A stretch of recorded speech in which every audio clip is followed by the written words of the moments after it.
Welcome everyone to yet another analysis stream. It's been a while, but we're back. We're back, and this time around, I promise you, we will get all the way through. I know there has been some tournaments that we didn't get to cover completely in the past, but this time around, we will be going all the way through. If you're new to watching these streams, or whether you're watching on YouTube or on Twitch for that sake, as you can see, we're using a new software. It's by Twire, so shout out to them for wanting to or allowing me to use their software. If you want to use it as well, you can go to twire.gg and you can try and use it there too. But with that said, let's get into it. It is a little different, this software, than what we used before, and to be fair, I don't want to say comfortable, but I'm not that used to this software yet. So if we mess something up, just bear with me. We'll take it slowly. We'll take it as it comes. There are a few differences in this software as the other one that we had in the past. So let's just get into it. Weekly finals. We're gonna do only the weekly finals. We're not gonna cover the ranking games. We're not gonna cover the weekly survivals. We're only gonna cover the finals because it would be too much. I'm casting a lot of the games too, and I'm streaming other content too. It would be simply too much to try and cover all the games. I do not have time to do that as much as I would have probably wanted to do it anyway.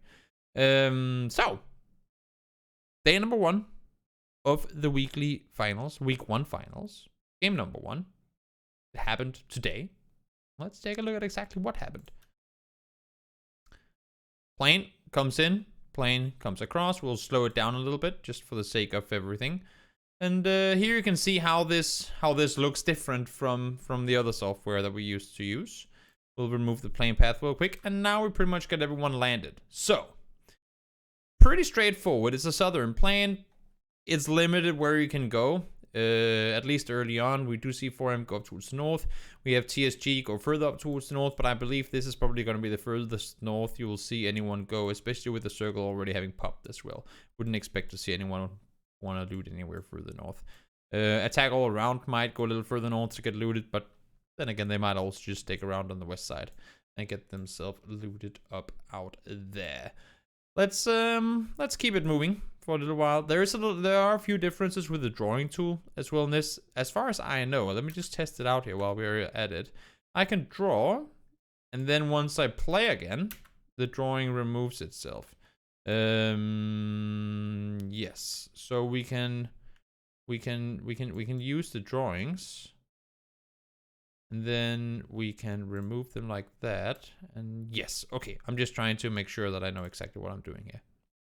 So let's see, and that's to change the colors, right? Yes, perfect. So let's see, circle is half Leonis, half north. Pretty straightforward. There are some prio areas in the center. TSM already right off the bat going in to claim some territory there. Makes perfect sense. Sonics, they're gonna move out somewhat early from the from Picado, so you can see the timer down here in the bottom. Usually we had it in the top, but now it's down the bottom. 4 minutes out of the city. That's pretty decent time. 4 minutes. Between 4 and 5 minutes is usually like normal time to leave. If you leave anywhere earlier than 4 minutes in, that would be considered you leaving early. Like anywhere before 4 minutes. If you're leaving before 4 minutes, you're out pretty early.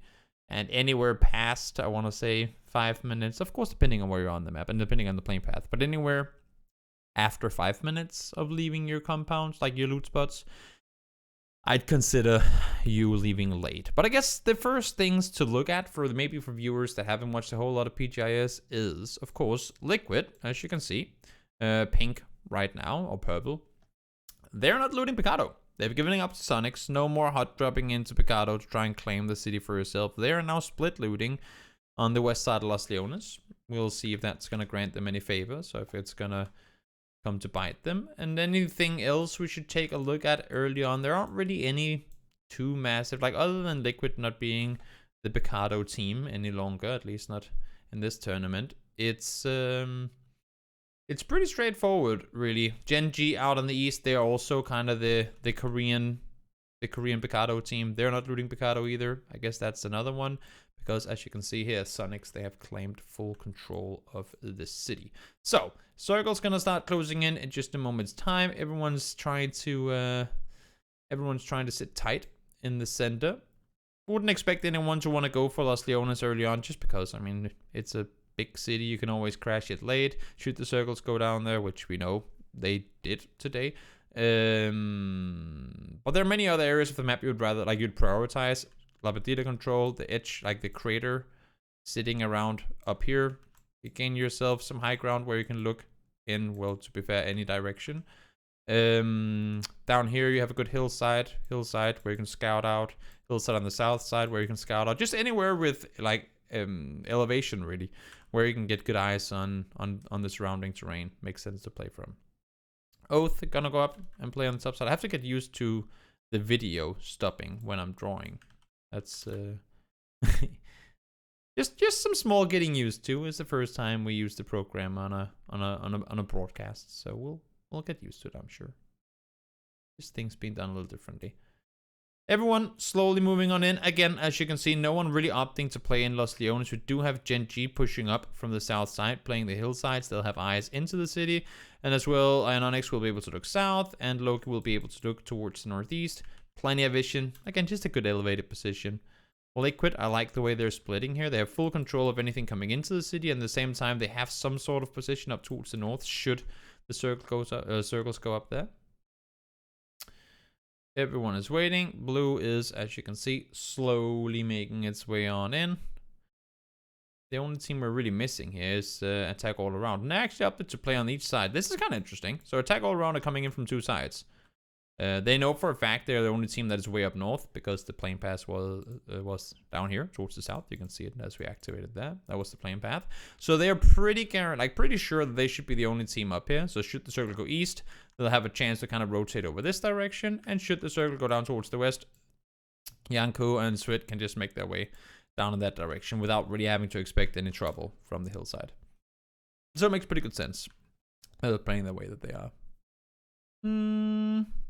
Let's see. Let's speed it up a little bit. Circle closing on in. New circle pops. I have recommended Twire, like the guys creating it, that this out here should be blue because it can be a little difficult to differentiate sometimes. And I think they're working on that. So new circle pops. We just have to keep in mind that everything outside the blue circle is actually the blue zone. But I guess that it's kind of obvious. Circle completely centers on Los Leones. And this is, of course, fun, but it's also kind of terrible. Well, we can see here the positions of the different teams. Right now, no one's sitting south of Los Leones. I mean, okay, Navi are kind of splitting down here, but no one's sitting straight underneath and pushing up towards the north. We do have Gen G out here. We got 1, 2, 3. Where's the last Gen G player? That's SOS over in Impala. Again, high ground, scout. High ground, scout. High ground, scout. High ground, scout. They're just playing elevated positions. Smart decision making on their part to go ahead and do that. They're going to be sitting tight in the south. Everyone else really are coming in either from the north or the west. And when you look at the entrance points to Los Leones, let's just remove the player names for a second. We got the massive hills here. That's one of those. Okay, this is not optimal to have to go through. Same thing down here. If you look at roads, you got the road coming in from the east. You got a little zigzag where you can go into the container area. You can come over the top side into the city through here, and you can come in from the west. Those are really your only 4 entrances to Los Leones coming in from the north, unless if you go up on the hills and kind of run down on foot and then go in, which most of the time you probably won't have any success doing, especially if you're coming in late. So you pretty much have 4 entrances coming in from the north to the city, unless, of course, if you want to either wrap all the way down below, or something like that. And if we look at the amount of teams that are trying to make their way in here from the north, we got, let's just consider Oath to be a team that's already here alongside Liquid. Then we have 1, 2, 3, 4, 5, 6, 7, 8, 9, 10 with face on the west side. 11 teams having to make their way towards the city from the same direction. That's gonna cause some chaos, and we'll see if that chaos does end up commencing. We can see the way the teams are pushing in. We do get our choke points around here and around here as expected. Again, there are only so many entrances to the city. Liquid had already kind of sort of taken control of the west side as they came pushing on down. And Odin and SDK are now starting to fight as well. TSG trying to wrap underneath. They have Esther down there, so he's going to have the full info. There's a team coming in. He will have to wrap back towards his teammates in the city. And then Na'Vi, they were already kind of down towards the south. And FaZe as well are going to be trying to wrap in from the south, either going to the city or maybe try and take hilltop control on either side of the city itself. I would assume FaZe expects Na'Vi to play this from the south. Because to be fair, they kind of always do. Is it worth to analyze the Los Leones ending? Maybe not so much, but it is worth to go into detail with how the teams get to where they end up being, because that does end up having a big impact. The endings themselves, once we go, okay, there are 16 teams in this building, that's when you can start. You could do like more nitpicky, like fighting mechanics analysis, but that's really difficult to do off of a map stream, so we won't do that. But what we can do is take a look at how teams get to the city and how they find the place to play from that they end up doing. Because if you lose a player coming into the city, that can be pretty deadly for you. Or if, like, how much info did you get coming into the city? Did you come into the city early? Did you come into the city late? Those things are things we can take looks at. And also, to be fair, for quite a big portion of it, not only take a look at, but also they give pretty good information as to how the game unfolds and ends. Circle continues being inside the city. We know that the next circle is gonna exclude all of these. So I mean, there are only so many places the new circle can go, and that's straight in here. It's like Paul when we draw up all of it. But yeah, wait, is that what it is? Leones means lions, and this is like a big paw. Nah, I'm just this is just me being weird. But you have to, if we remove this as well, you have to expect teams at this point to know, okay, this game is gonna end inside the city. There's no other way around it. We have to commit to the city, and if you're like, you were sitting up here, if you're Virtus Pro, sitting up here if you're 4 AM, you're going, please, please, please. Just shift anywhere away from the city, because we have all these mountains that we consider unplayable terrain in phase 4. All these mountains here, and if we rewind a little, just to right prior to the circle popping, we have the mountains, right? No matter where this circle goes now, you will know where the next one goes because of these mountains. Even if it goes to the west, there are areas that they have to exclude, and you would kind of know where it's going to go. So teams are already now sitting up for 2 circles ahead. That's why you see so many teams inside the city already. They know there's a very slim chance this one is going to go away. It could have, I guess, technically hard shifted out towards the east. And it could have gone out there, which would have been, to some extent, actually worse than where it did end up going. But yeah. It said us in Los Leones. With this shifting away next circle, it's going to get even further into Los Leones, and that's why everyone at this point, if you aren't already inside the city, this is where you start sending it in. Why am I not able to see your picked teams in your lobby? No idea, Kadors. No idea, mate. So everyone sending it in. TSG, full speed forward. They come into the city. AAA, they make their way into the city, attack all around.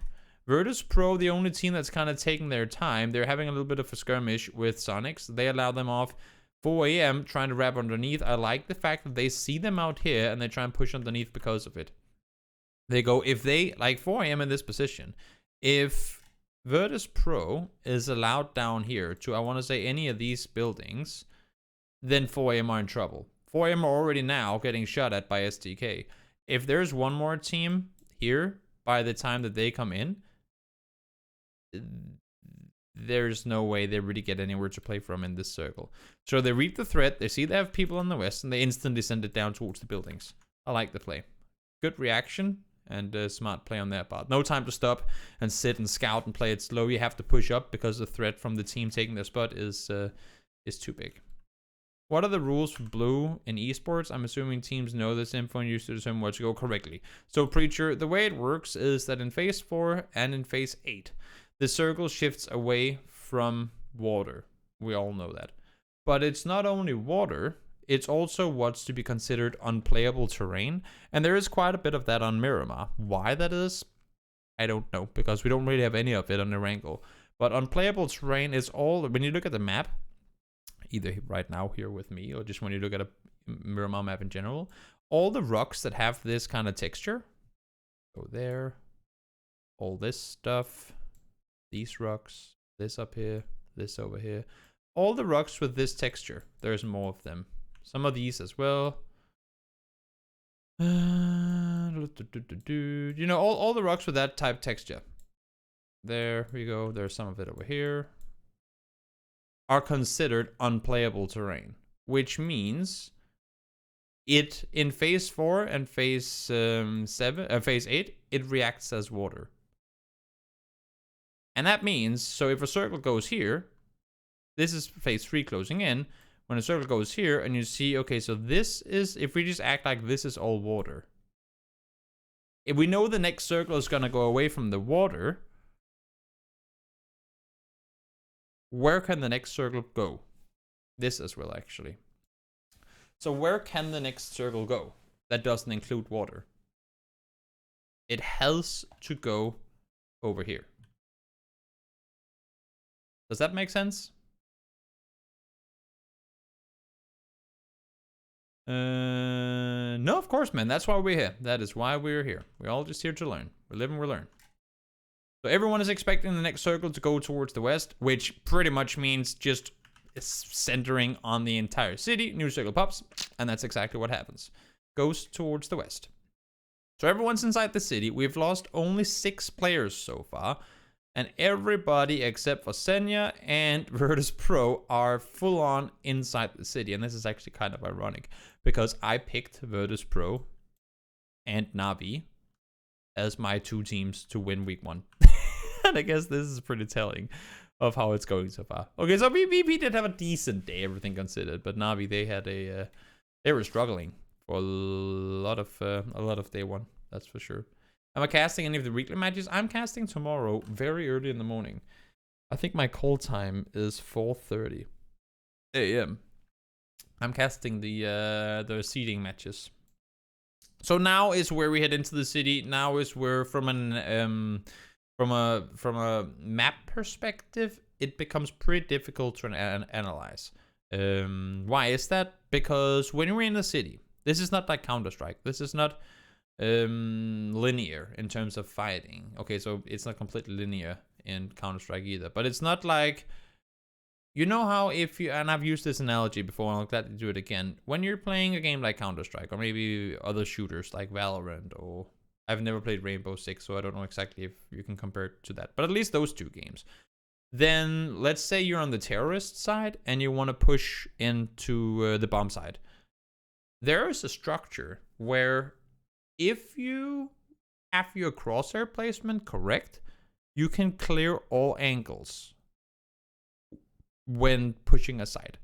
So let's say I come around the corner and I go in towards the side. I can go, okay, so my first step, I have to look towards that window.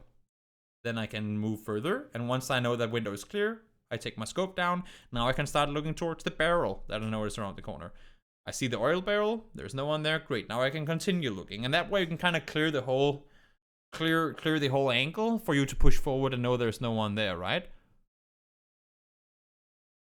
But in this game, because it's, I mean, the map's obviously much bigger than a Counter-Strike map and it's constructed differently. You can peek around the corner. You can peek around the corner and go, great. So I have just moved 1 meter to the side, trying to lean around the corner and check. Now, these 15 windows can see me. There could be people sitting behind those 4 cars over there. There can be a guy behind that tree. There can be 2 guys behind that fence. Every single time you peek anything, you can only check one place, but there could be like 16 different people looking back towards you. And that's where doing analysis of street fights or of city endings on a map stream becomes pretty tricky because A, we don't get to see the utility on the map.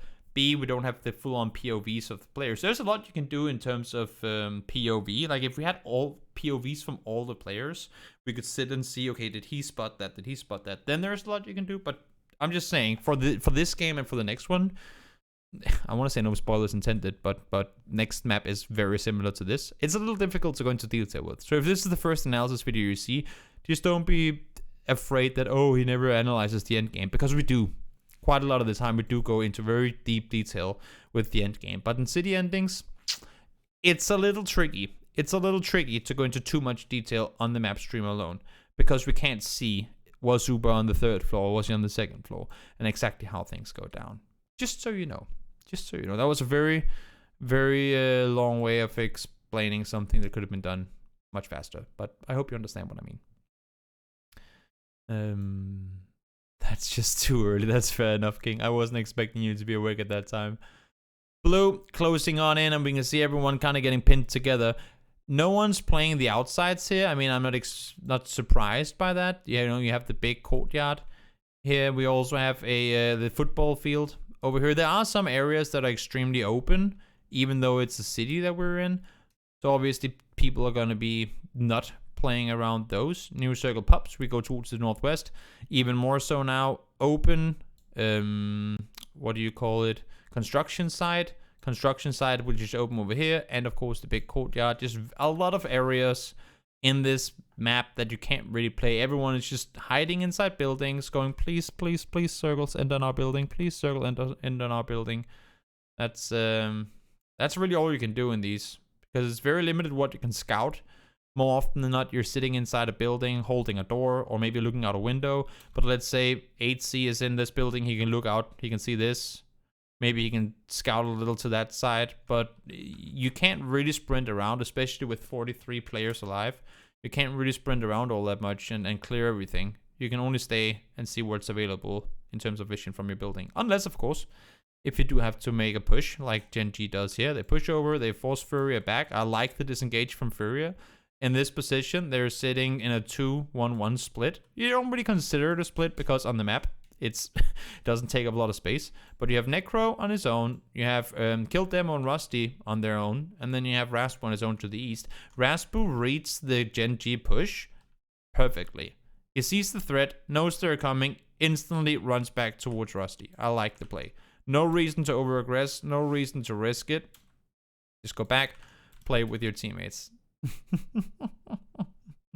Domino effect. I still haven't had a chance to use it yet. I will do it when I see the chance. I gotta say though, Sims said it twice. After I failed at saying domino effect, Sims has said it twice. So I guess that's something. So there has been the word domino effect used in our broadcasts when I've been casting. I just haven't said it because I don't want to say something for the sake of saying it if it doesn't really make any sense. Let's see. Lake quit trying to push across to TSG. They're going to be stopped. Pretty straightforward for them. Still, Necro out here on his own.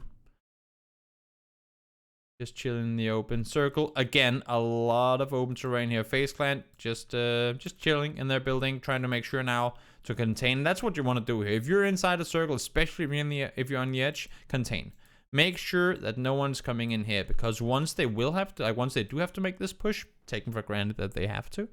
Once they do have to make this push, they don't want to get backstabbed. They don't want to come running out here and get shot from down here. They don't want to come running out here and have people coming in from behind that they didn't see. So right now, all you got to do with your FaZe Clan is make sure that your back is safe, while still maybe have one player look on the other side and go, okay, so at least we can go here in the next circle. But for now, they're in. That's all they have to worry about. They did lose Gustav earlier, but for now they're in and they should be just fine in the position they are in.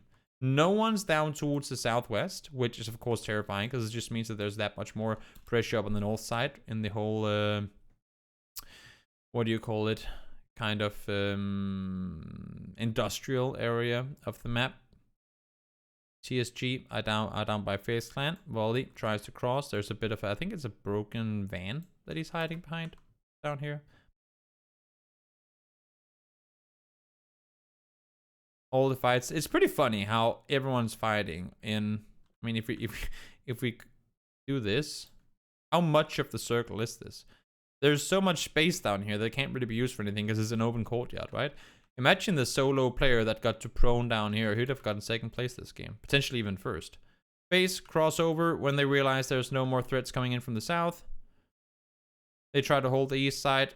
They push in. They play it slow. They know. I mean, there was 2 teams on the south side. If we rewind a little bit, look at this. After Gen G goes down, no, not Gen G. After TSG, sorry, goes down, and Gen G are forced to take the fight north. We have 1 team on the south side, and we have 4 teams make that on the north. All FaZe has to do is chill in the south, let these guys fight each other, and they get themselves not necessarily a gifted win, but they get themselves a much better chance of winning by not trying to engage in this. Take some distance, get the third party, like take some shots if you see anyone, but don't full on sprint into it and be part of the fight. You have the circle, all you have to do is sit back and chill, and the win will come to you, and that's exactly what happens. Anonix tries to push forward, ends up going down to first phase, down he goes, and FaZe Clan wins game number 1. So pretty straightforward. Again, a little difficult to analyze the city endings like this one, but it's always good fun to give it a go anyway. So that was game number 1. Now let's go back to game number 2, which in similar fashion, don't show this again. Which in similar fashion is also a Los Leones ending. You'll see that in just a moment. So, a little different playing path. People can go further north if that's what they want to. Navi, they're going to go all the way up towards the Copraria. Unfortunately for them, they will now realize that circle is down towards the south. So, they will have to come back here in a short moment. We'll change up this one for this one. Liquid, again, playing their west side of Los Leones. Split, SDK, in a 3-way split. No DA here, so they have all the space in the universe to play the center of the circle. No reason for them to play anywhere else. And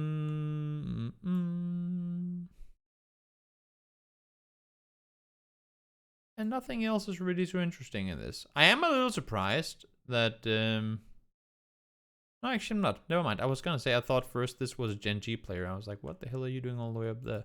But it wasn't. They were just very similar in colors. Yellow and a little more bright yellow. I was like, I didn't see that during the game. What are you doing all the way up there? Gen G player. But it was Lonska. He's fine. He's on his own. TSM, they're playing further south. This is a pretty interesting TSM split. We've seen TSM, of course, I mean, back in the day, I guess you can say, loot San Martin. Then they were like, nah, that's not enough for us. Then they started looting Hacienda, San Martin, west side, towards Graveyard, and this. And now they've been pushed even further down. So they have Vada and Graveyard. He's been there for a while. Iroh loots the compound here. And then they have La Bandita. That's a pretty interesting split. It's not something you see utilized too often. But it puts them in the center of the map. Pretty much in the very dead center of the map. And they have vehicles. It's not too bad a position to be in. The only thing is you can't really see a whole lot unless if you get hill control. And we know Sonics like to leave early. So if Iroh isn't the first one to leave and get a good position, he could be kind of screwed. Is the cliff above Porto also unplayable? If you mean this, then yes. The one by Impala, that's considered an unplayable terrain. That's why we don't see a lot of the circles shift out. They normally go inland towards Impala. If that's what you were talking about. But let's let this one kind of unfold on its own. We'll slow it down a little bit. Circle down towards the south once again. And further south this time around than last time around. This down here, no, it's not unplayable. Nothing unplayable in this area down here. At least not as far as I know.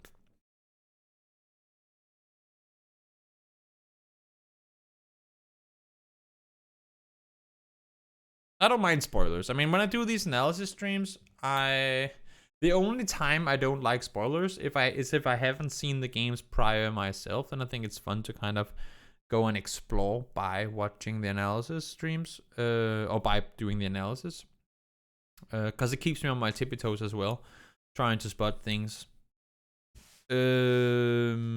But I assume when people watch these analysis streams, or if they watch the videos on YouTube, that they, for the most part, have also watched the actual games. Whereas DA, they're having trouble in the bottom matches, that's for sure. At least they were in the beginning of the day. I didn't get to see the final game, so I don't know how it finished out.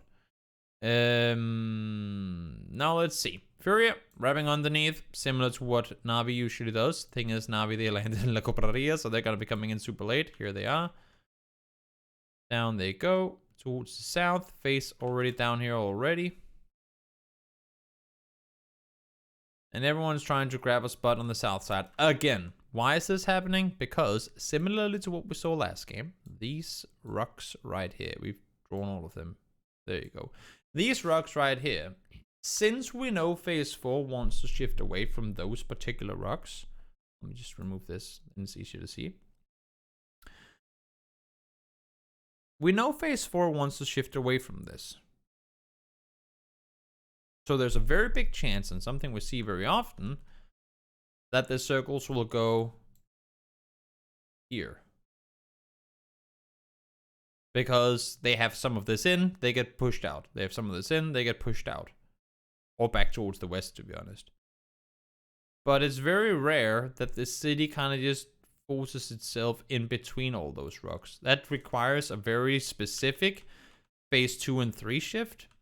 And that's why, a part of the reason why, you don't see too many teams play inside the city. Right now, it's only really Virtus Pro and Liquid that are within the city itself. Oath are sitting on the hillside where we saw Gen G last game. They will have vision in both directions. We don't see anyone playing the south side. It's a little more open, a little more difficult to play. And up towards the north is pretty open for now as well. But a lot more teams in this game than last game are opted to go out towards the east side and the southeast side of the city, expecting the circle to go down there. And you want to commit to that early if you want to commit to it, because there's only so many compounds you can play. This compound is decent to have an end game in, but you can't really see anything from there. Good compound with some vision. Oops. Good compound with some vision. And you can see when you have an area of almost a kilometer, square kilometer, with maybe 2 or 3 compounds in it, then there really isn't a whole lot of playable terrain. So you want to be able to go claim it early, which is what infantry have done with this two-way split. So let's see. Circle closes on in. Attack all around. I still think their name is funny, just because they're literally the most passive team in the entire tournament. So attack all around is not a name that I would have if I was them. But it's just a fun split if you do like a diagonal line here. Right now, look at the concentration of teams, right? On the southeast side, everyone, understandably so, everyone is expecting this game to go down towards the southeast. We have what? Let's see. 1, 2, 3, 4, 5, 6, 7, 8, 9, 10, 11 teams already now. 11 of 16 are playing the southeast side of the city. 8 minutes in. Everyone's expecting the circle to go down here. New circle pops. Now we go back here. And not only is this circle a hard shift, but with this shift, we will draw this again. I feel like we might get to draw these a lot of times today. With this shift, we know where the next circles are going. Because even if we get an east shift with a new circle, let's say phase 3, after this one is closed in, pops up here, it's still going to go down there. If it goes towards the south, I mean, it's going to be bigger than that. If it goes towards the south, it's going to go towards the west. If it goes towards the west, it's going to continue going towards the west. If it goes towards the north, it's going to go down to the city. East, going into the city. We know now it's either going to end inside Los Leones or west of the city. And the main issue here now is, if we look at this again, we have so many teams out towards the east. And they have to make their way either into the city or west of the city. That's where you know it's going to go, right? But how do you get into the city when you have so many teams out here? You remember the terrain. I mean, you're downhill. This is downhill towards the water. So if you're sitting down here, there's nothing you can do to scout the city. You can't just go up on a hill because Oath is there. You can't sit down here and scout Los Leones, right? So you have to drive uphill, completely blind, into a city. Drive uphill, completely blind into a city. try and maybe wrap around, or try and maybe wrap underneath where you came from, or just down towards the south. Fury came from down here. They could try to go back the way they came from. But it's for sure, it's really difficult to try and make that rotation because you have no info to go off of. There hasn't been a single kill in the kill feed yet. Now you get the first knock. Infantry finds 1. But other than that, we haven't seen any action whatsoever. Pretty hectic. Pretty hectic rotation to have to make. We now know that no matter what, the game is going to end on the west side. The game now circle hard shifts east. What do we know for the next circle? It's going to go back towards the west again because of all these rocks. And then we once again find ourselves in a tricky situation. Only issue now is if we look at right when this circle popped. We went from having, 11 of 16 teams on the southeast side. Now we have everyone coming in from the southwest. Take a look at how the teams rotated in on this. How many teams actually opted to take the road in? Give me a guess, guys. How many teams do you think went this path? Just give me a guess. Out of the, let's count it. 1, 2, 3, 4, 5, 6, 7, 8, 9. Out of the 9 teams on the east side of the city, how many teams do you think took the road into the city? You can write a comment on YouTube as well. Right now, pause the video, write a comment, make a guess. Out of the teams that were on the east, which is 9 teams, how many of them just sent it into the east side of the city? 8, 3, 4, 3, 1, 2. Let's take a look.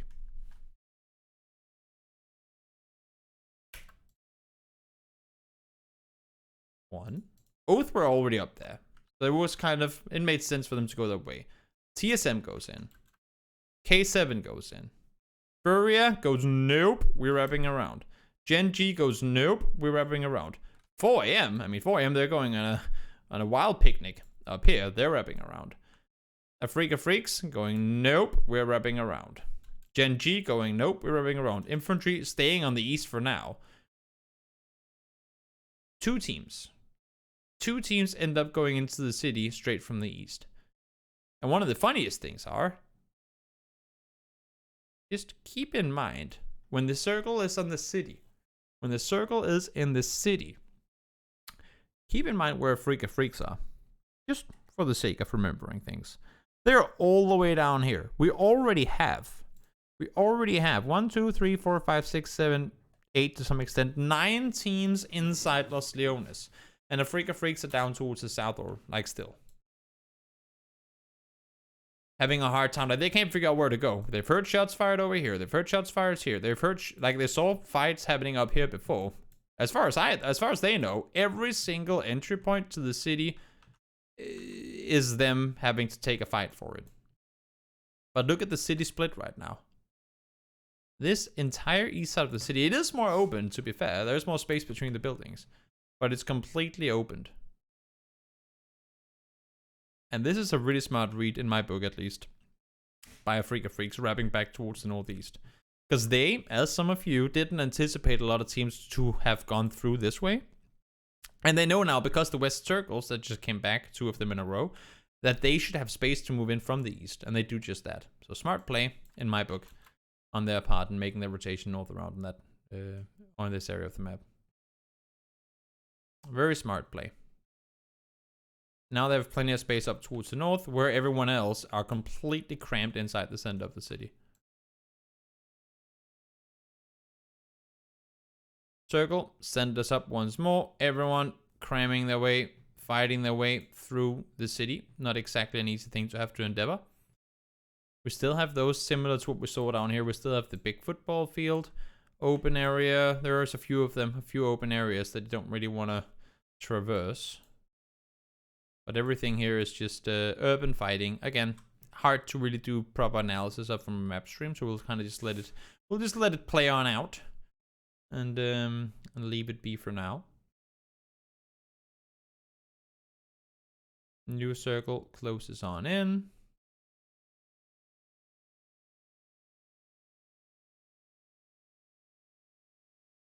Right now, Gen G, good center position. PO is on his own out towards the east.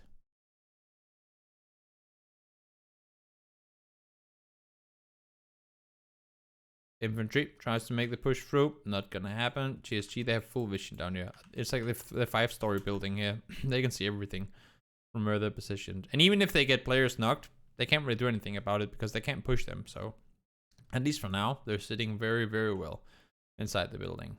Just shooting at everything they want to. New circle pops. The game is gonna end inside this building. Gen G comes in from the north. PO is prone on the roof, and there's like on this side of the building, if we draw up this building, on this side here, for those of you guys who don't know, there's like a staircase that goes up this way. So they come in, a freak of freaks, they come in, they go up on the roof, and I'm not sure how PO is not aware, like holding that. But they go up on the roof, they take down PO, now they have the entire roof to play from. And the game literally ends inside the building. They come down again, get the kills, clear it out, get the win. Very, very, very difficult rotations from a freak of freaks to get to where they ended up going. They came in from the south. They were one of the only teams that weren't already inside the city. They were on the east in the cluster. They scouted south. They realized we cannot go this way. They tried to scout their way back in, couldn't go that way. And they wrapped their way all the way back north around to come in from the top. I think that was a very, very smart play, which in the heat of the moment during the game wasn't really, I don't want to say noticed, but there was so much going on. To be fair, I mean, you can't really focus on this. It's just, again, it's one of those, oh, it's just a city ending, blah, blah, blah. Anyone could have won it. I just think what they did, and yes, everyone could have won that game, but what Freak of Freaks did in this particular game in order to get to the position to get the win was extremely smart. Smart reevaluation of the situation. It's when I have to do Shift W and then I accidentally press Control W instead. Smart reevaluation of the situation you're in to get yourself a win there by them. Very smart indeed. Now, game number 5 in just a moment. Let me just pause for a second. We hop over to Erangel. Wasn't Pio staring at the roof of the 5 stack? Yes, he was looking a lot of different places. He was kind of pinned up there. So, game number 3. We hop on over to Erangel for the first game of the weekly finals. Playing path, pretty straightforward. You can see it there. We'll just blink it a few times so you guys can see what's going on. And of course, we don't expect any northeast circles. As a matter of fact, it's going to go down towards the southwest. Anything that stand out here? Let's see. Okay, so we have TSM inside ruins. They're going to go further northeast. We have Liquid split looting Gatka. That's not something we see too often. We have infantry doing their usual infantry things. Face, they're in Milta. Freak of Freaks have taken Milta Power. Virtus Pro have 2 players down here.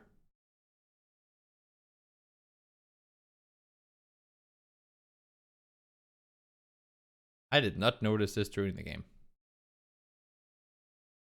Virtus Pro have 2 players in Saki and 2 players in Novo.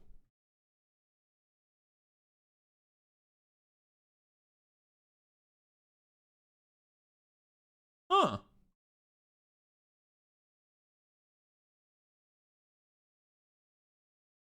Huh. I did not notice that during the game, but that's interesting. So Virtus Pro hopping very, very far between one another. Fuzz Face goes up towards the north, get looted, splitting out a little from Milta, but then again, I mean, I don't think they're expecting anyone to push towards them.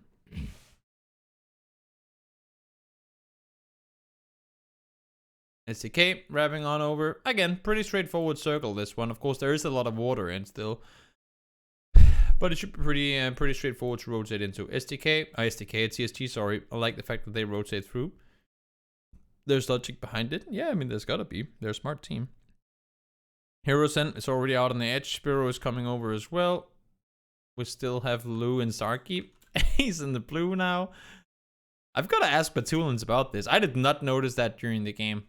I did not notice that they were split that far apart. Base Clan in trouble early on. They try to rotate on out. They come driving forward. You see them there. They end up stopping, taking the fight with the Freak of Freaks in the open. They end up losing players. 8 seat, the only one to survive, has to try and get away from there. I love the way that After All plays this one too. I think After All were actually, as you can see, with the circle closing in, After All were looking to try and play into the circle and get themselves into a better position. But what ends up happening, because they hear all the commotion towards the east, they go, huh, maybe we can third party this. Maybe we can get into a better position. And they send 2 players back to try and look into this direction.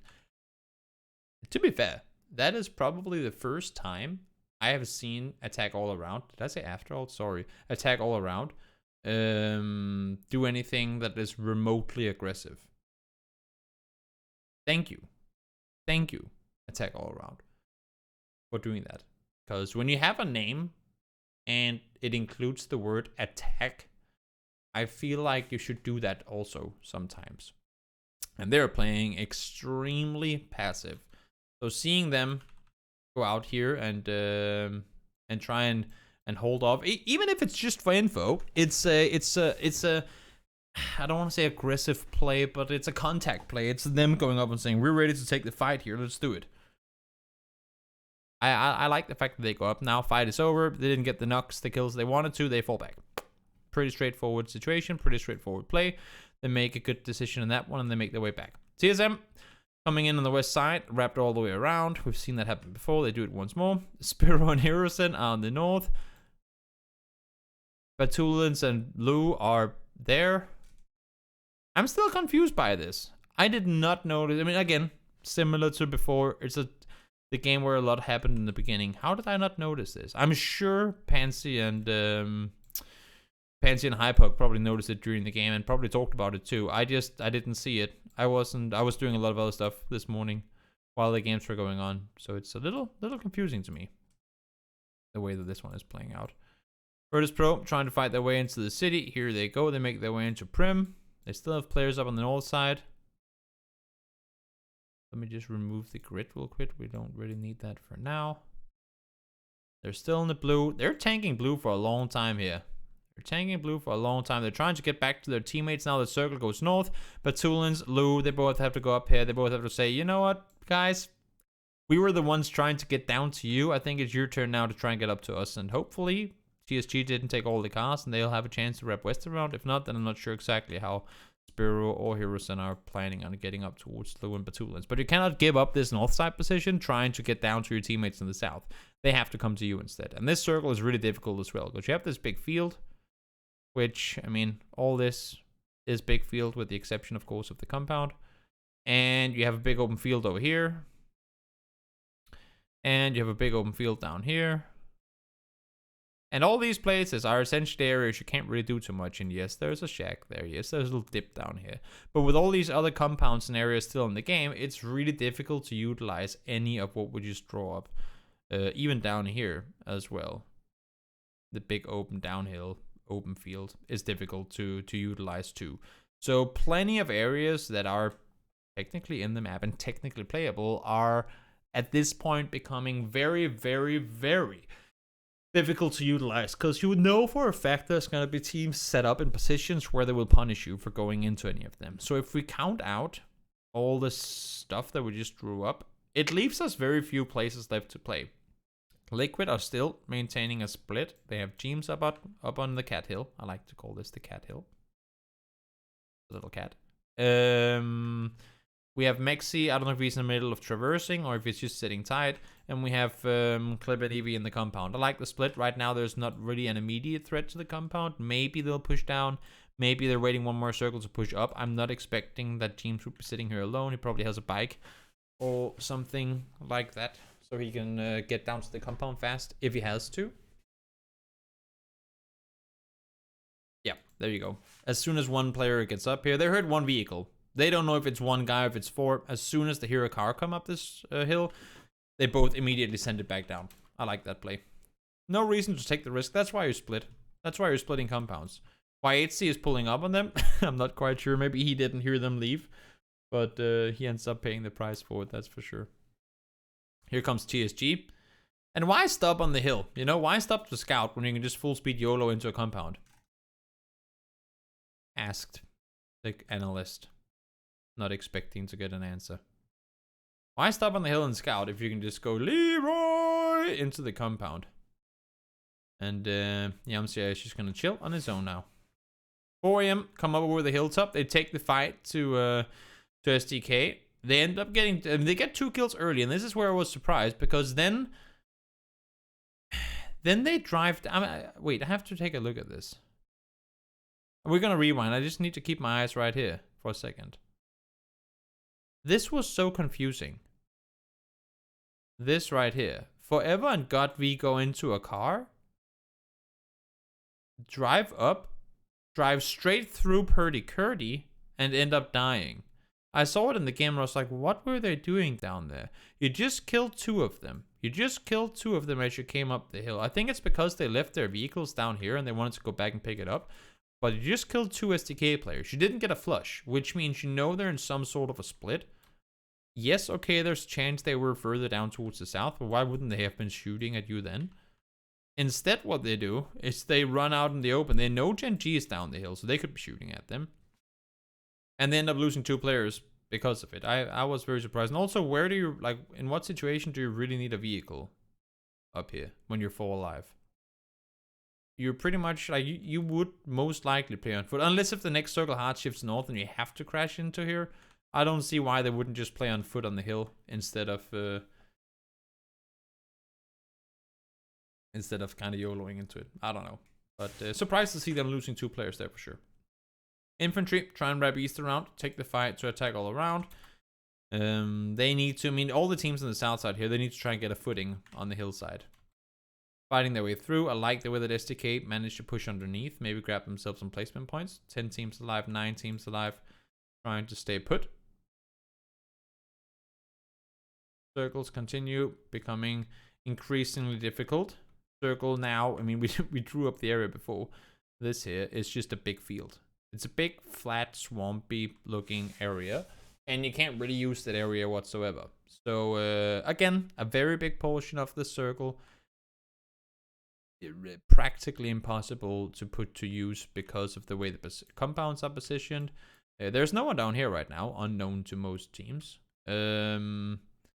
But very difficult to make use of. We have Virtus Pro, we have TSM, and we have Liquid over here. In the meantime, you have a cute little building that's not really been utilized by anyone. Purdy Curdy thinks, you know what if I just go prone in the middle of the open? Then he goes, nah, let's just get inside the building. I'll go over here, I'll chill, maybe I can get myself a good placement off of it. 4 versus 2, it was before, now 3 versus 2. Longska just goes boom boom. Longsker and Bullying working together. Bullying finds the first. Longsker finds the second 2. Infantry stays alive once more. And this is the scary infantry. When Longsker and Bullying are feeling it, they're as good as anyone in the game. I mean, you can say that about a lot of the teams, but just infantry in particular. Late game, they function extremely well in like coordinated fights.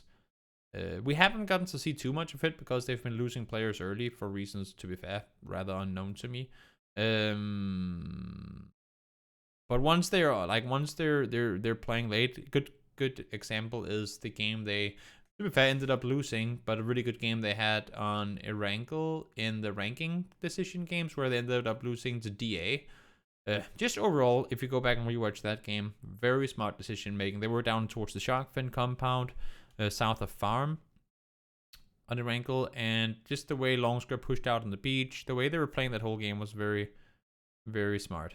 Very, very, very smart. So great team if you don't know them too well. Very good Chinese team. Afrika Freaks, they've heard all the commotion up here and they go, nope, you know what, let's just wrap the other way. This was a smart play by them as well. They clear out their compound. They now know it's free. They get a player knocked, get him back up. Not in a hurry at all. Let's push towards here. And at this point, they don't take anything for granted. I like that. They haven't heard anyone shoot from inside the building, but they still go, we have to clear this together. They find Purdy, they take him down. Actually, I believe Bullying was the one to get the kill, but they probably would have killed him anyway, had it not been because Bullying got it. So Purdy goes down, Circle goes into the open. I had a little bit of a moment where I was like, what if? what if Bowling wins this game? But that didn't end up happening. They tried to push down. There's a little bit of a ridge here, preventing Liquid and the Freak of Freaks from seeing each other. So they can both just sit and look up towards Bowling and go, okay, that smoke is only gonna last you so long, right? So he does end up going down. If they had been in a position here where they would have to shoot at each other, I think Bowling would have been better off. But nope, they could both chill for a little while. James goes down, Clip falls down, and instantly in the end of it, Mexi does as well. Smart play by EJ to wrap North around. In the meantime, we have Hickory trying to hold the South, and Hansi is playing close contact on the smokes. You can't really see it here. But EJ wrapped around the top side of the smoke, got clipped down in the exact same moment as James fell. And they find Mexi in the end of it. Smart plays by Freak of Freaks, again, to leave the compound when they did. Wrap North, wrap all the way further north and get the kill. They knew there was something going on down here, which they couldn't really deal with. So they upped to wrap north rather than taking the fight towards the south. Smart play on their part. And they get themselves 2 wins in a row. 2 wins in a row. Let's hop over to game number 4. Right, the second to last game of the day. And hello, Bibin. You can do exclamation mark Twire. I guess we can do. Wait, give me just one moment. And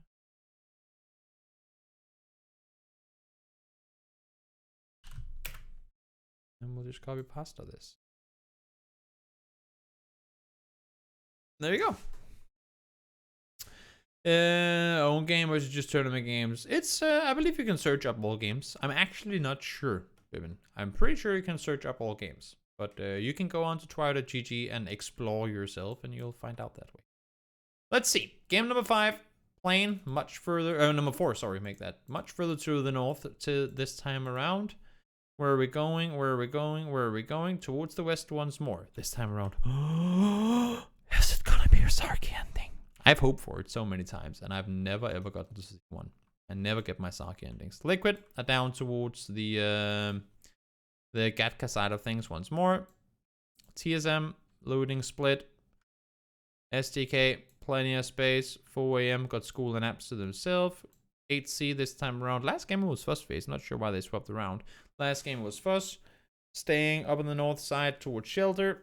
Or actually, who went up there? Loaded Shelter. This time around, it's AC going towards the north with the remaining face players down towards the south. This time around, we don't see VP in their absurd split. We will have Saki being played by all 4 of them. I think that's a smart play. Liquid left Pachinki. Yes, they also left Picado. Every game we've seen Liquid and Sonics in together, Sonics has been the ones playing out of both Picado and Pachinki.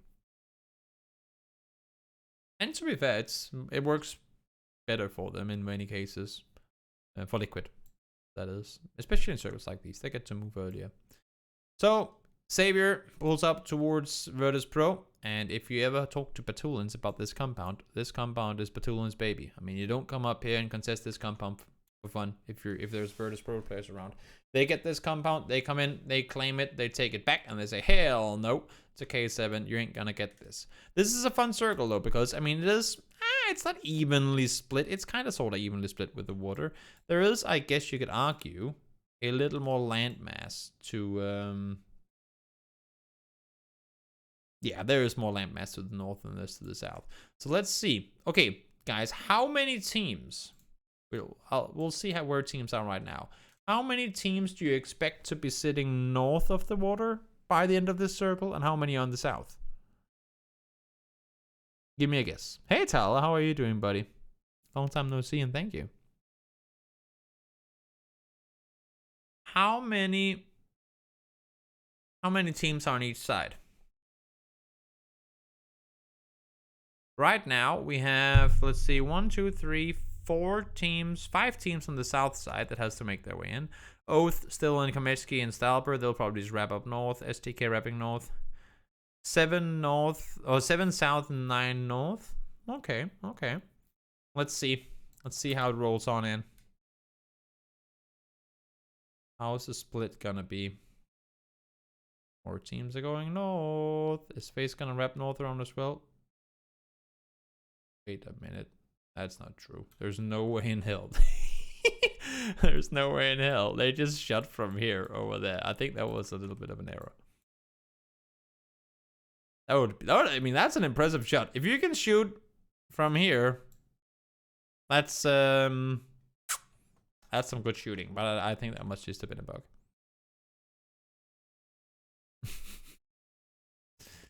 So let's see. Circles closing on in. Are facing the north? Yes, they are. So we have 1, 2, 3, 4 on the south side and 12 on the north side. Easy kill. We have 12 teams on the north and 4 teams on the south. And, well, as they all predicted, Circle's going to go north as well. That's just going to make this even more fun, isn't it? Because what are your entry points? What are your entry points to this circle? First off, of course, we have all the water. So we'll just go ahead and draw all this up.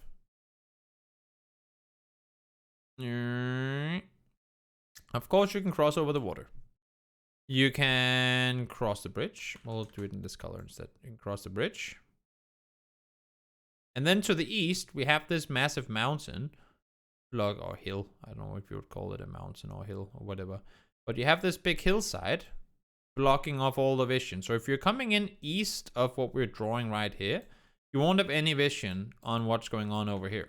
Like, you will have no clue of what's happening over here if you're anywhere east of orange blurb that I just drew. So it's really difficult to come in with info. If you take a boat, that's why we drew up the water. If you take a boat, you can easily do that.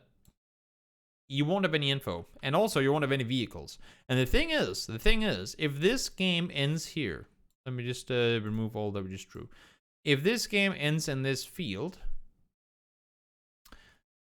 which there's a good chance that it could, because we know it's going to end on land, we know it's going to shift away from water, there's a very good chance that this game could end in this field.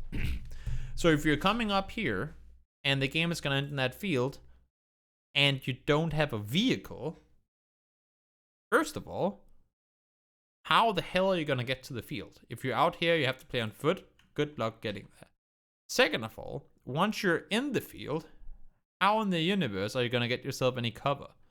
Like, where do you find cover without maybe having a vehicle to hide behind or something like that? So it's a risky play. You can go for boats. You can easily go for the boats, but it's a risky play to commit to.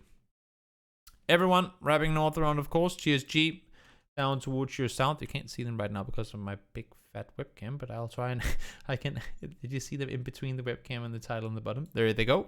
Up towards the north. Liquid down here as well. Coming in late. 2. Congratulations on wasting 1,000 points. Coming in late there. Fights escalating. FaZe tried to wrap north around.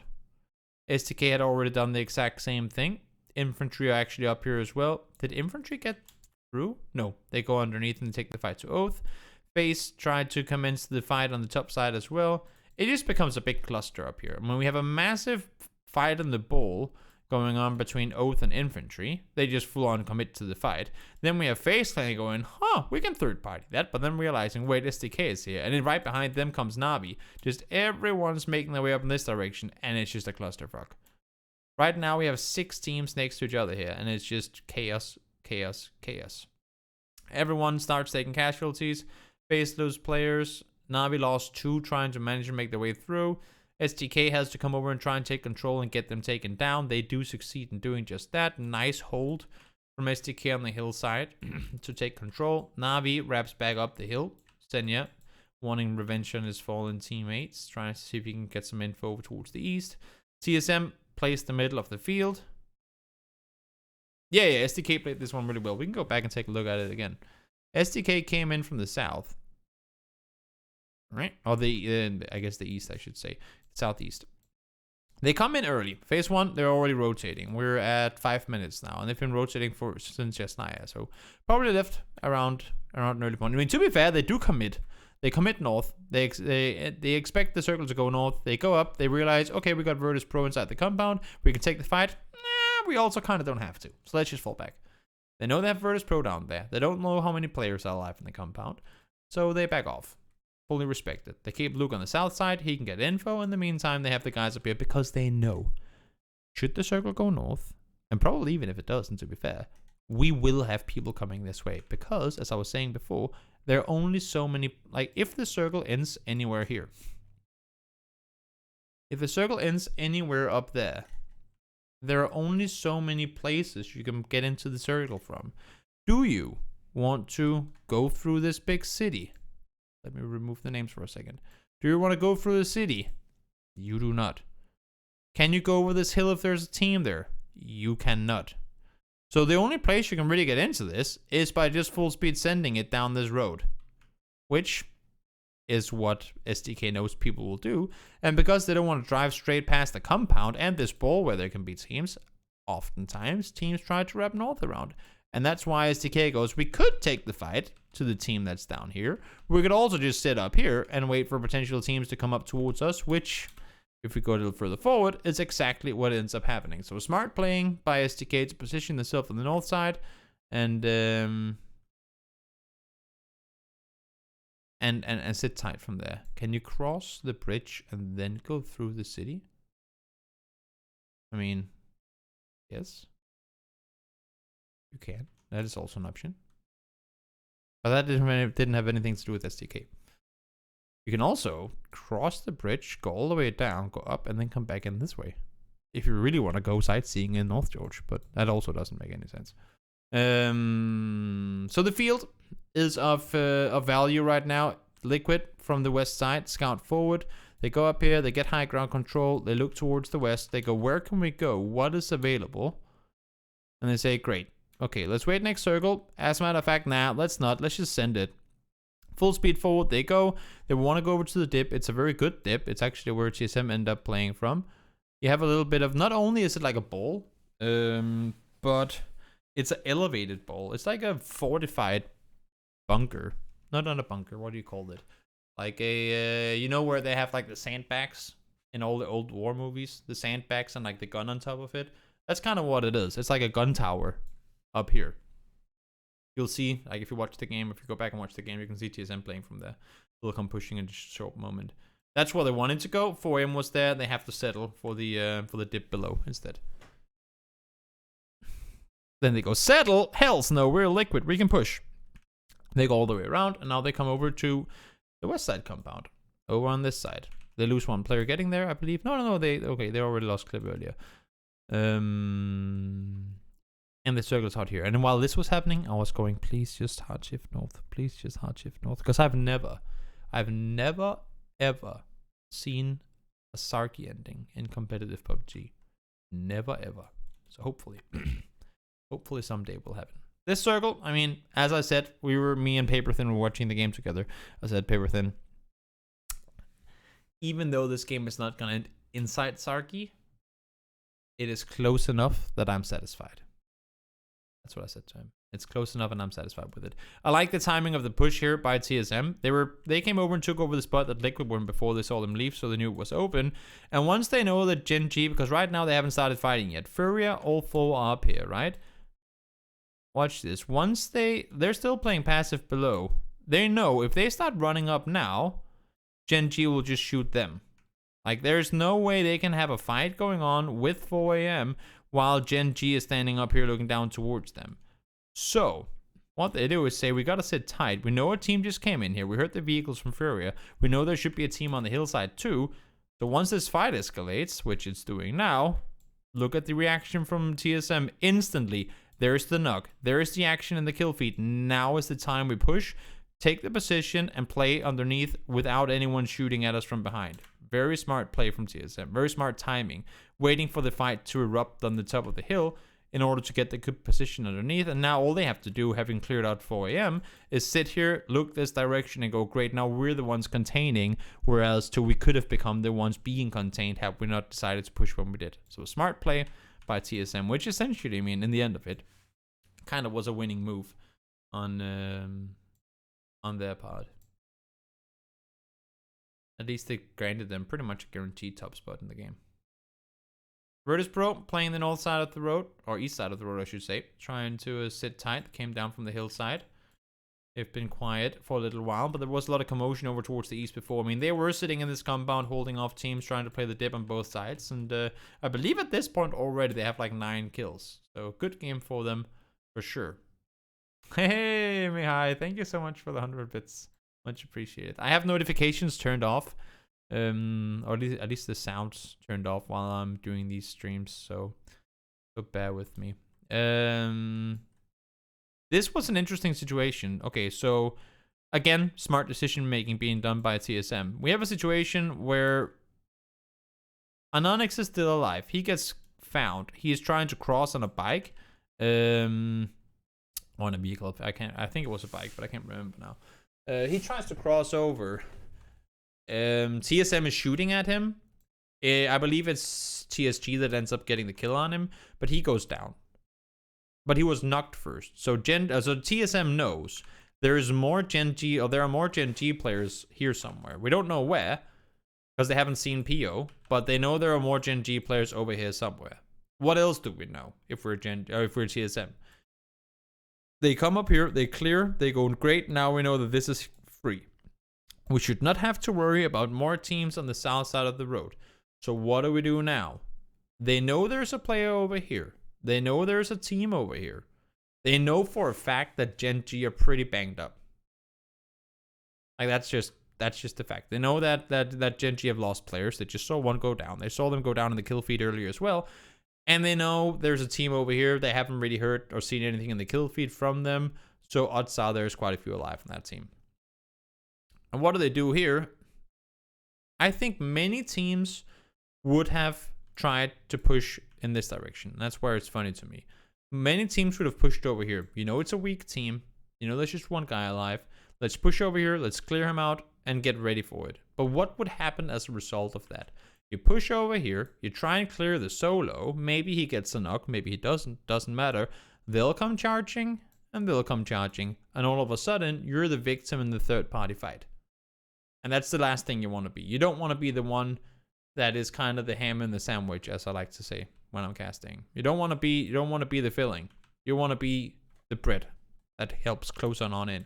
So what TSM does is they push up close to Virtus Pro. They know there's a player over here. They know that because there's something going on here, even if TSG wanted to try and wrap around and push them, they would first have to clear this person. So they would know.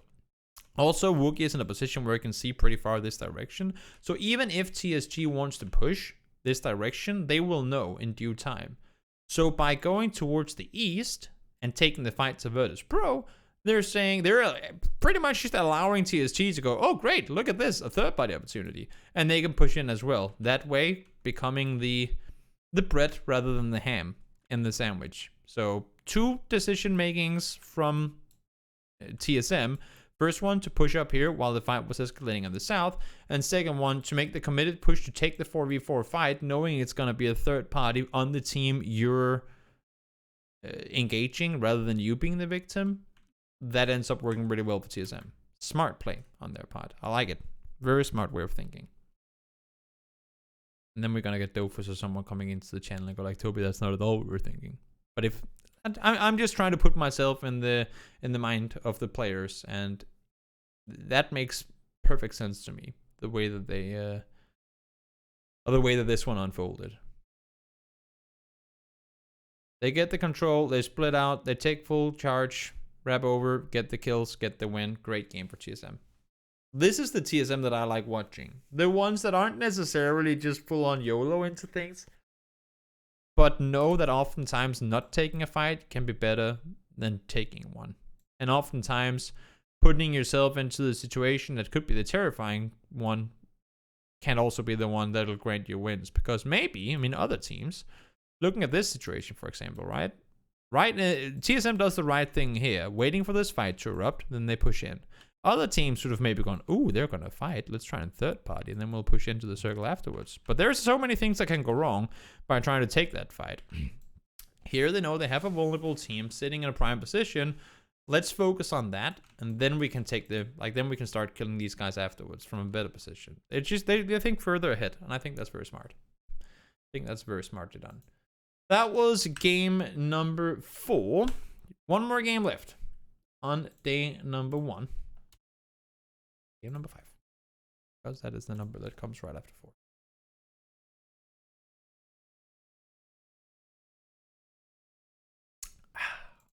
There we go.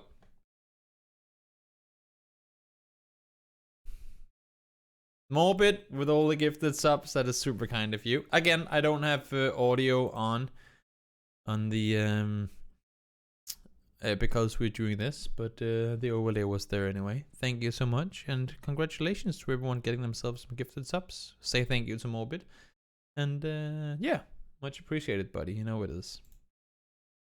Let's see, game number 5. We'll just pop this a few more times so you guys can see the playing path. And here are the splits of how teams are positioned. Where do we have everyone? Liquid in a 3-way, we can call it the half moon split. Or just military island split. It just looked fun because it was like that. They're split on military. We got Virtus Pro this time around, all of them. Down towards Novo. SDK, they take Heaven. Splitting as Naya. Navi in a fun little split with Mansion, Liquid, Compound, and the north side. K7, full east side control. Afrika Freaks, they've taken over Milton. So nothing really too far out of the ordinary in everything that we're seeing here. Sorry, I got I don't even know what you call that. Sailor Let's see. Great. So circles towards the east. That's where we can start things off. Towards the east, of course, you have the big open field where you can't do a whole lot other than these two, and then you have a little liquid Kinquin dip over here. But other than that, towards the east, there's still plenty of areas you can play from. Nothing's really too dangerous at this point. I'm expecting to see most teams just bomb it over Potato, try and come in from either here, or over Volcano and make their way in from there. Should be pretty straightforward how the rotations kind of exceed and how players make their way on in. Everyone trying to claim center compounds. Sonics full speed forward, contesting Mansion. Navi opting to stay in their split. I like that, not cowering away. They know they're sitting center. It's always fun to see Navi play center early on because usually Navi is the team that likes to play on the edge. But of course, when you're not going to move out towards the edge when you're lucky enough to have a circle land straight on your face. So they're going to be happy with that. Now, the only little issue here is the TSG. TSG comes right in between them. They come driving from the top side. They have volley down in the Kinquin dip looking for something playable. They move forward going, maybe there's something here. Nope. Okay, Navi is there. Let's play behind in the forest. There's a little elevated position here where you can sit. This could become an issue for Navi because Navi's in a 2-way split right now. Where, let's just remove this. Navi's in a 2-way split. They're the 4 blue dots. All of a sudden, because TSG are now sitting in between them, this crossing could become dangerous. They could run into action, which would prevent them from rotating together. So this beeline rotation, which they had set up here, is now at risk, which could become a troublesome situation for Navi. Let's see new circle pups. Where are we headed? Up towards the north we go. Great. So again, had there not been anyone here, Navi would just, and then they could either rotate further or they could up to stay, whatever. But now they have to go, okay, so TSG is here. Do we wait for them to move first and then we can move after? Or do we just drive now hoping that they aren't going to be a threat to us? How far east can we go? So actually you see Senya and Orange staying on the south side. I don't think Senya and Orange would have stayed down here had TSG not been there. I think it would have rotated out earlier. Now they do rotate. Okay, so they're probably sitting around going, okay, is TSG going to move? Are we going to just wait for them to leave? Okay, great. They're not going to move, but we still want to. So they go up and they end up playing together again further up towards the north.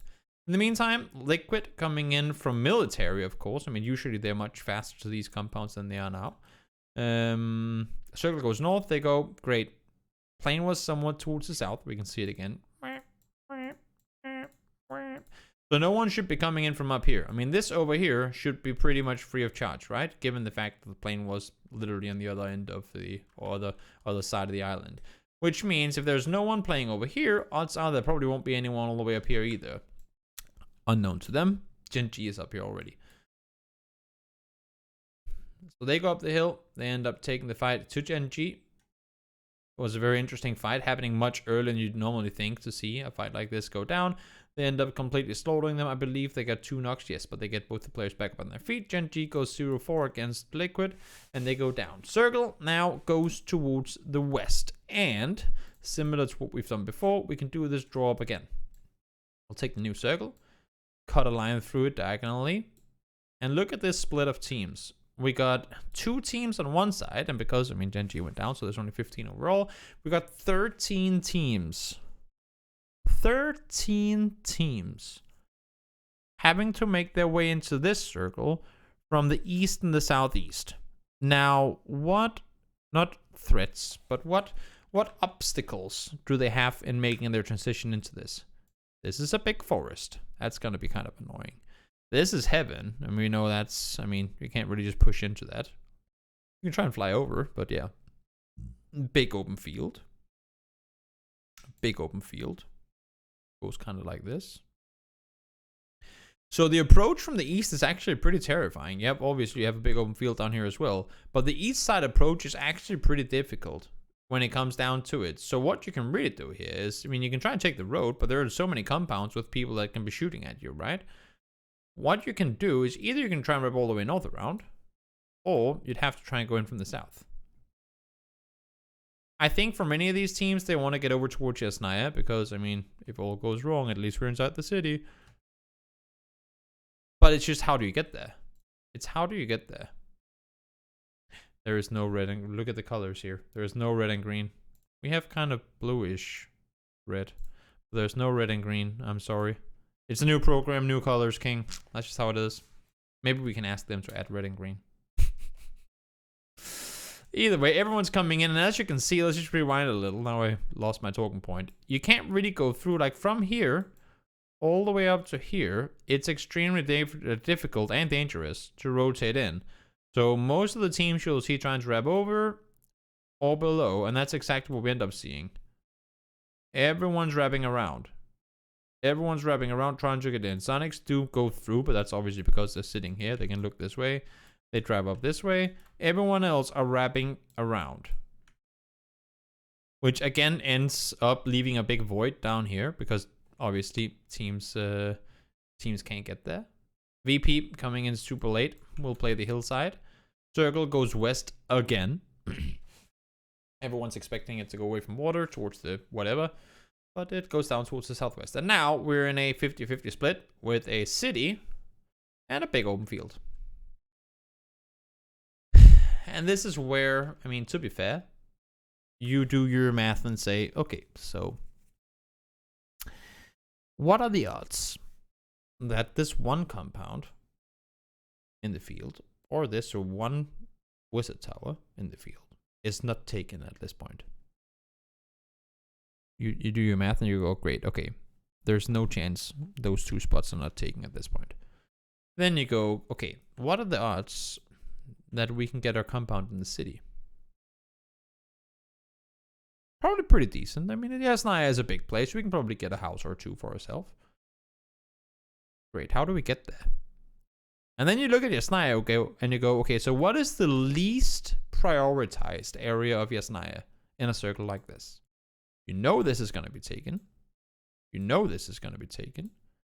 You know this is going to be taken. You probably expect the east side to be taken over here. You know for a fact that the north is taken. So how do you rotate into Yasnaya? If you're one of these teams out on the east side, one of the many teams that are still out towards the east, how do you rotate in? If you want to commit to Yasnaya, that is, of course. You pretty much have to go all the way around north. And hope that these teams don't kill you, whichever teams are sitting up there. That is one choice. Another choice is just send it through and you will die. Let's see, Navi. What are they opting to do? Do they rep north around? Do they try and play the south? Maybe they want to go down and take the dip in the open, which is not available right now.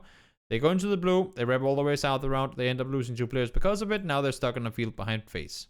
Not what you want to do. Buria, they see Liquid Cross. Instantly send it down. I like the reaction on their part. K7 go, oh no, oh yeah, he was right. We should just rep north around. Oh wait, we should have done it 3 minutes ago, and now we end up dying because of it. K7 were sitting here for 15 years when all they had to do was this. Or this. Instead, they were just waiting. They go over to scout, they get the hill. Now Senna knows, okay, this is taken. There's smokes down here. This is taken. That is taken. This info is, like, this is all info Senna should be giving across right now. Then he should be going back. They should group up and rotate. Issue now is, Furia is already starting their rotation. Then they go, wait, the dip might be open. We can go down there. But while they're trying to make the move towards the south, Buyuhu and Lostlock are still sitting up towards the north in the blue. They come down here. They realize, wait, okay, infantry is here. Let's not take the fight against all of them at the same time. Oh, wait, now we lost 2 players. Now let's try and make the rotation north. I talked about it during the broadcast the other day about indecisiveness. They're looking at like so many different options, and none of them end up being available because they don't commit to one. And all 4 of them just said, you know what, fuck it, let's go over here and let's take the fight. Or fuck it, let's go over here, let's take the fight to infantry. Or fuck it, let's push north around and see what happens up here. They would probably have lived for another circle.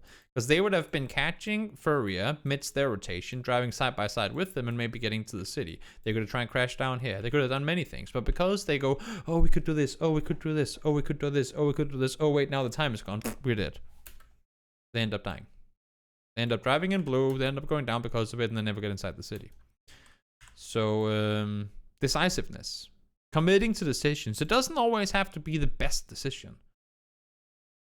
But oftentimes, and this is going to be super deep, oftentimes, a decision made is a good decision. Regardless of whether it's the best decision you could have made.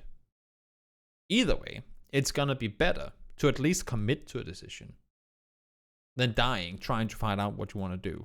Like K7 kind of did there. And I've seen that from K7 a lot.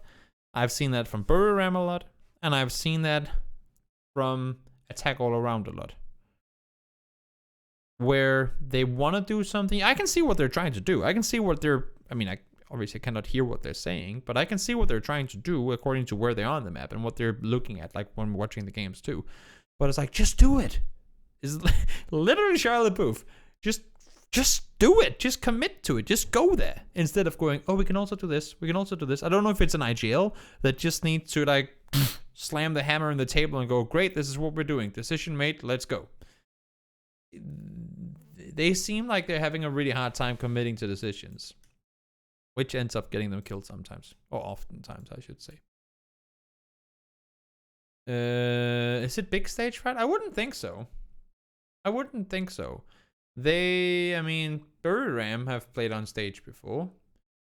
Attack All Around, I don't know of like how much land presence they have. The funny thing is though, I mean not funny, but the thing is to me, all 3 of the teams have played really well in their respective regions. And it's I had a chat with one of the Oath players the other day, and he told me that it really is like it's I guess that's kind of a stage thing. It's like where usually under other circumstances, had it just been scrims or something, we would have been like, okay, we gotta go up on this hill, we gotta scout this, let's go. But now it's one of those, like now it's more of a, oh wait, if I go up on this hill, maybe I get killed. Or if I do this, what if this goes wrong? It's like you think you take the downfall for granted. You assume that you're going to lose when you go somewhere, rather than going, if I get up on that hill and I get to scout it, who knows, maybe I'll see a free compound and we get a new spot to play from in the next circle. Like you expect the worst before you've even gone there. And when that gets into your head, you're never going to succeed at anything. Like if you constantly take the worst for granted, then the worst is probably gonna happen to you. At least over time. You gotta change the mentality to being a what if it succeeds? Then I'm not gonna say that you're gonna succeed every time, but at least there's a bigger chance that you will if you dare to try and do things. They're overthinking it. That's another way of putting it. Yeah. You just gotta do it.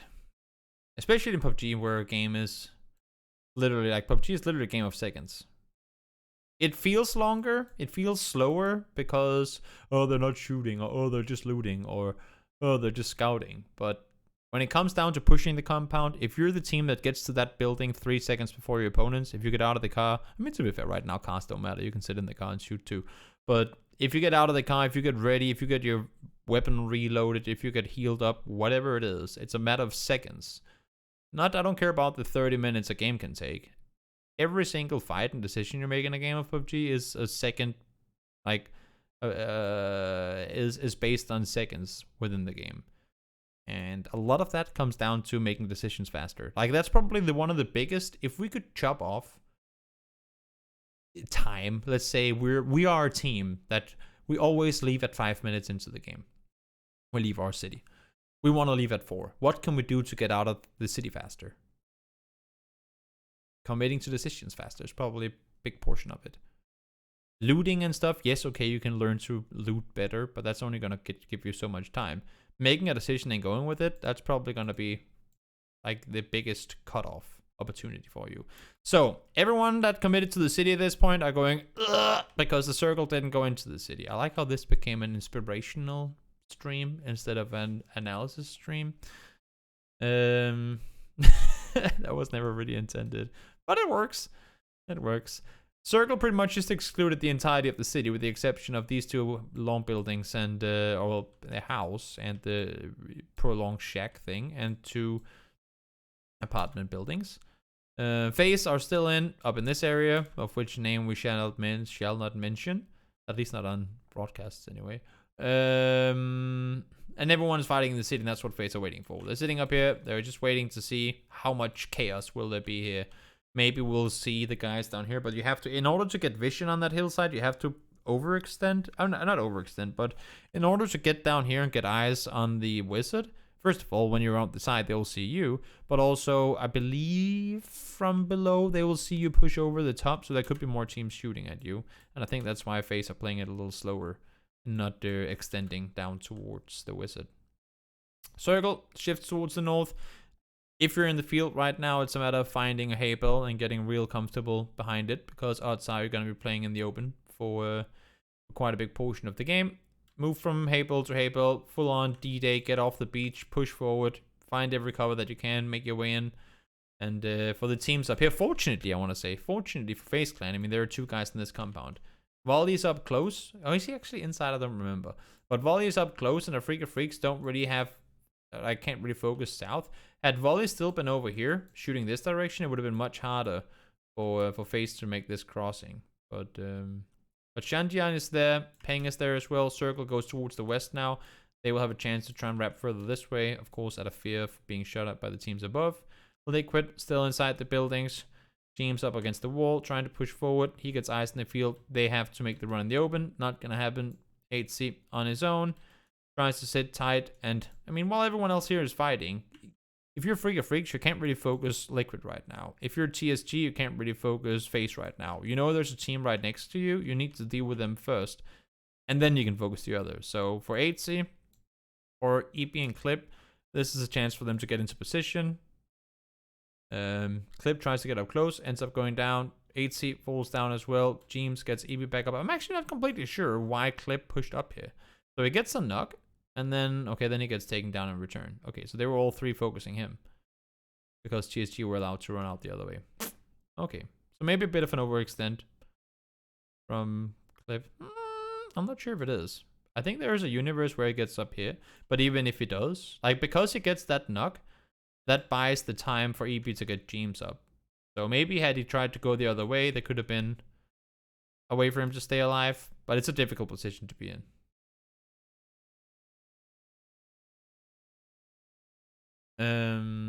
They buy time, they get themselves into a good position in the end of it. and they end up taking down Hikari, and Liquid ends up winning the game. A good game for them as well. And that concludes day 1 of the weekly finals. It's a fun tournament. Don't get me wrong, it's a great tournament. And it was a fun day. We had almost three city endings in 5 games. That is not something we see too often. And almost a Saki ending too. 3 city endings and almost a Saki ending. That's wild. But that's going to be it for me. So if you're watching on YouTube, thank you for tuning in. And I will see you all for more content in the future.